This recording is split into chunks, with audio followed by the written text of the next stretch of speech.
જય બજરંગબલી મિત્રો, આજે છે 73મો દિવસ આપણી કાયાપલટ ધ બોડી ટ્રાન્સફોર્મેશનનો, જેની પાણી પીને કરીએ છીએ આપણે શરૂઆત. પછી ગુલાબી વાતાવરણમાં આપણે કરી 15 મિનિટ વોકિંગ, 15 મિનિટ કરી ગુલાબી રનિંગ. પછી સ્ટ્રેચિંગની કસરત પૂરી કરીને આપણે કરી આજના પુશઅપ ડેની શરૂઆત, જેમાં 100 કર્યા આપણે નોર્મલ પુશઅપ્સ, 100 કર્યા ડાયમંડ પુશઅપ્સ, પછી 500 કર્યા આપણે દોડાકૂદ અને 100 કર્યા જમ્પિંગ જેક્સ. પછી પી લીધું આપણે લીટર પાણી, કરી લીધો ગોળ બદામનો નાસ્તો. સાંજે આવીને આપણે કર્યા 1000 દોડાકૂદ, પી લીધું લીટર પાણી. રાતે જમ્યા આપણે શાક, રોટલી, દહીં અને છાશ.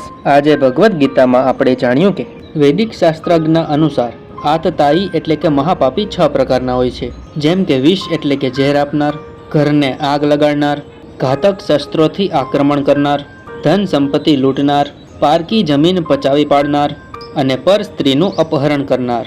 આવા મહાપાપીનો તત્કાળ વધ કરવો જોઈએ, કારણ કે તેમનો વધ કરવાથી કોઈ પાપ લાગતું નથી. બાકી સરકાર અને પોલીસ જે આપે એ તમારો પ્રશ્ન છે. માટે આવું કંઈ ના કરી પ્રોટીન પાવડર પીને કર્યો આપણે આજનો દિવસ પૂરો. આ છે આજનો સેલ્ફી ફોટો. हाँ भाई कैसी लगी?